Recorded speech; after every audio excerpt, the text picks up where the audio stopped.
Night Football is back in Blacksburg as Virginia Tech plays host to Boston College at Lane Stadium on Thursday evening. Alongside Kyle Marshak, Landon Weaver, I'm Carter Hill. So thrilled you can join us wherever you may be tuning in. And guys, let's start right there. Thursday Night Football back here in the 540. One of college football's best traditions here at Virginia Tech. We've been waiting. I love Thursday Night Football. There's a history of it in Blacksburg, Virginia. I mean, you think back to '07 when Boston College played here with this quarterback named Matt Ryan. You might have heard of him before. Interesting. Yeah. So good stuff. And I think it happens rather consistently in Blacksburg because back in the 90s when they introduced it, the Hokies jumped all over it. So they've kind of established their identity on Thursday night games. It's awesome. Exactly. And if you look at the perspective view, I mean, take it last year. We beat Syracuse in a Thursday night game, flipped the season around, made a bowl game, and got some media hype going into the next season.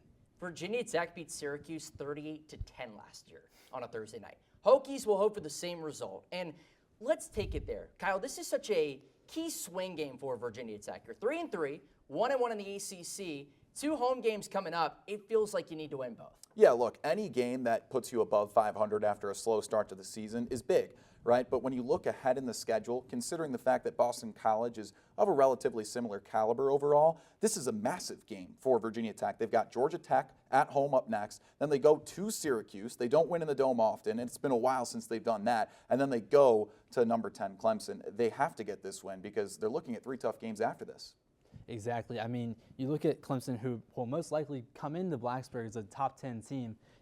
The games leading up to that are must-wins if you want to have a chance at getting to the ACC chip.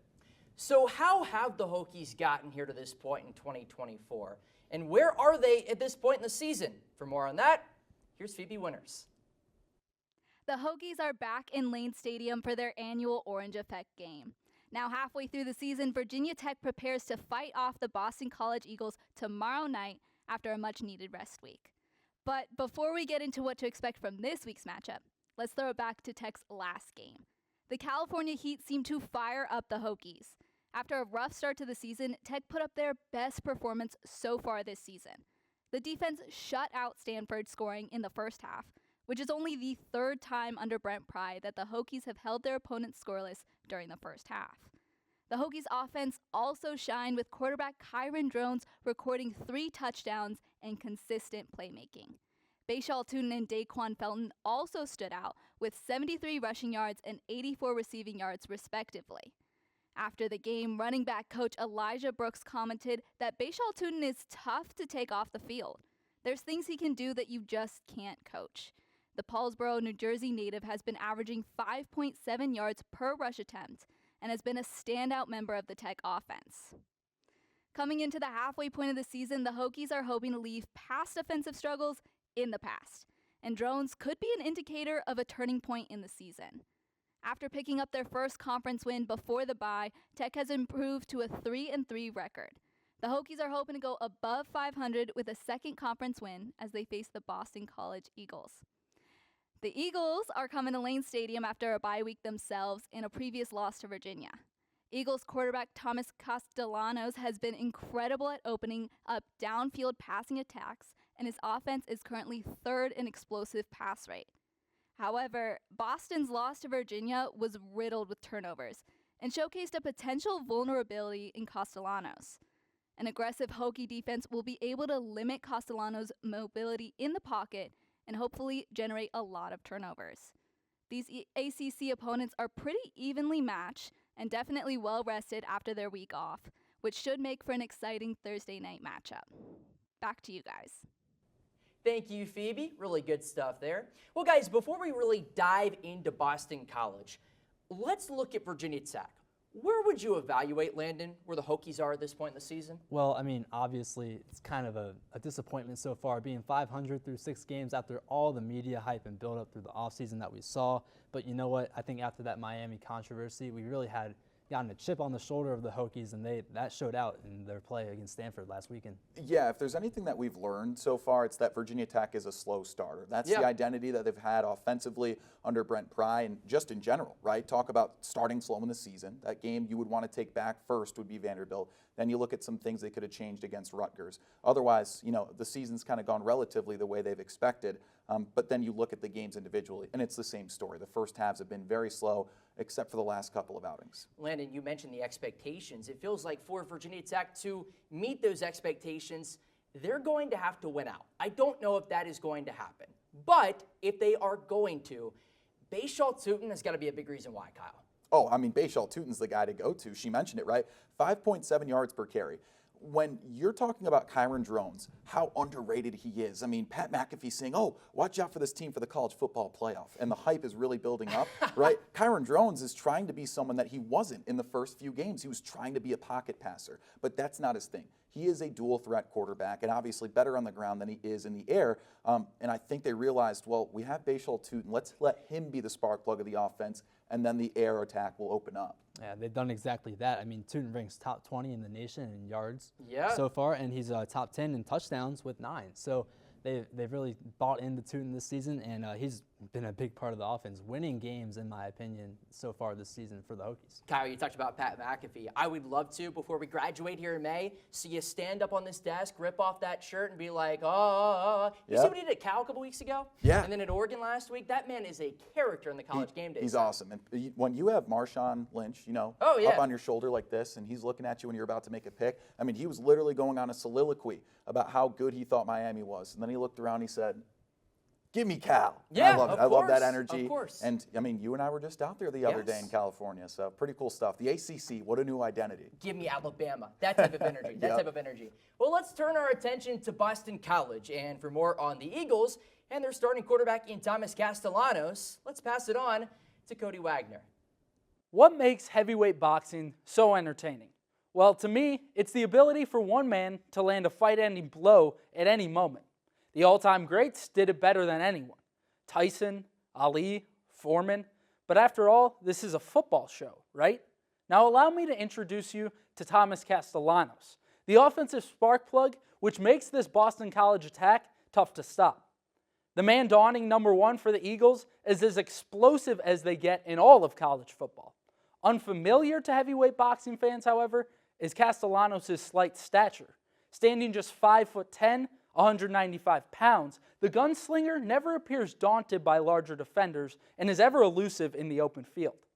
As a team leader, the junior captain has gained attention from both teammates and media alike, who praise the quarterback for his uncanny playmaking ability. Throughout the season, the Eagles signal caller has shown he's dangerous with both his arm and his legs.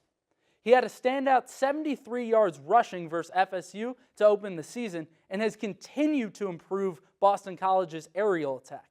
You'll want to keep in mind that in addition to stellar quarterback play, Boston College possesses a hard-nosed defense which hasn't given up over 27 points all season. But with that said, Thomas Castellanos will likely be the difference maker for the Eagles on Thursday night.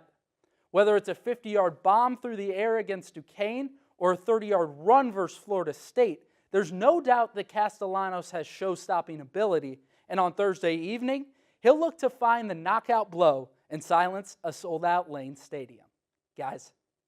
Well, thank you, C-Wags. Guys, I love that man's glasses, by the way. Oh, he's the best. A great situation. A great situation. Let's dive a little bit deeper into Boston College as a whole. We mentioned Castellanos is their guy, but the big question is he fully healthy? That's something we really don't know. Well, let me give you a really long, complicated answer. No, he's not okay, healthy. there you go. If you dig into the numbers, he's a guy that last year really showed that he was a dual threat guy, or even better, someone who could just break away and make plays with his feet. Considering his size, he's just quick like that. And he looked like that version of himself in week 1, 73 rushing yards against Florida State. But then in week 4, he tweaked something, undisclosed, against Michigan State.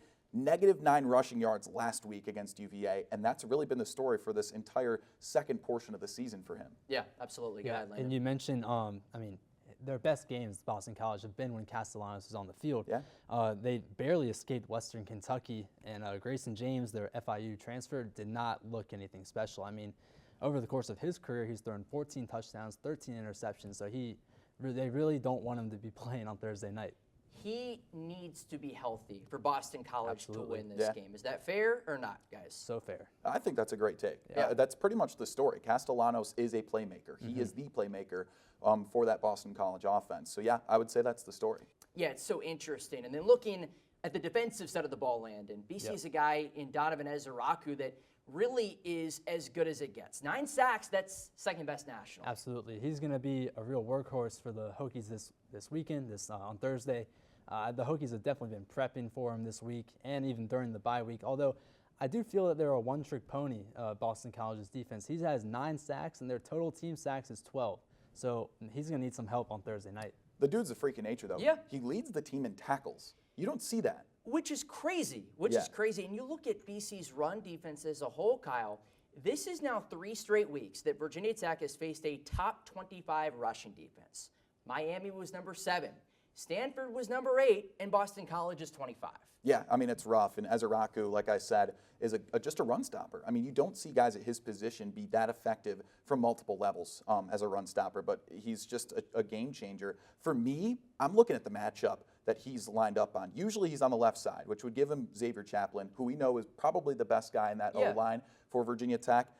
I'd be interested because we've seen him flip sides before if they decide to give him the matchup against Parker Clements, who we know has had some so-so games so far this year. That's really what I'm looking at defensively. Yeah, what do you think, Landon? Matchup-wise for Virginia Tech? Well, yeah, like he said, that anyone that goes up against them is going to have to be on their A game. And so far, the O-line has been a little bit shaky, but I feel like the extra week of rest is really going to help them out and help them hold it down. This Boston College team is fascinating. And just one final thing on the Eagles. They got a brand new coaching staff with a familiar name as the Big Whistle. For more on Boston College head coach Bill O'Brien and his journey to Chestnut Hill, here's Riley Klaus. Bill O'Brien is a name familiar to many college football and NFL fans across the country as a coordinator, head coach, or even general manager. Although it's been a while since O'Brien has taken a visit to Blacksburg, he has a deeper connection to Virginia Tech football than you may think. How did a former NFL head coach find himself in the heart of an ACC rivalry that goes back decades and even set Brent Pry on course to become Virginia Tech's head coach? Let's take a stroll down memory lane. O'Brien's coaching career began at Brown University, where he spent his playing days. Then he began on a decade-long journey in the ACC. He was at Georgia Tech for 6 seasons before he made a stop at Maryland in 2004, where he got his first taste of Blacksburg fall air on a Thursday night, ironically. The Terrapin Shell was crushed 55-6 in a loss to the Hokies that evening.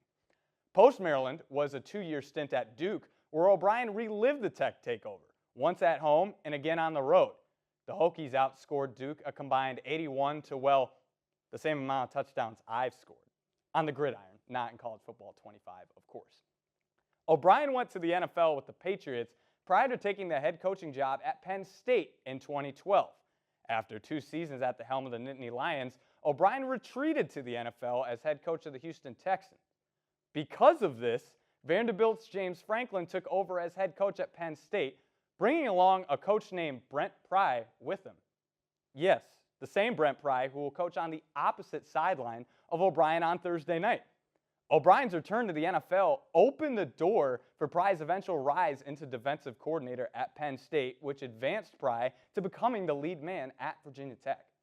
But after O'Brien's tenure as a Texan, he spent 2 seasons at Alabama, then a cup of coffee revival in New England, as we jump back to the present, 2024. O'Brien actually took the OC job at Ohio State this spring, but left to be the captain of the Boston College ship when the head coach position opened up in Chestnut Hill. O'Brien is the head coach of a Power 4 program in the state he was born in, and on Thursday, he dives into a deep rivalry between the Eagles and the Hokies.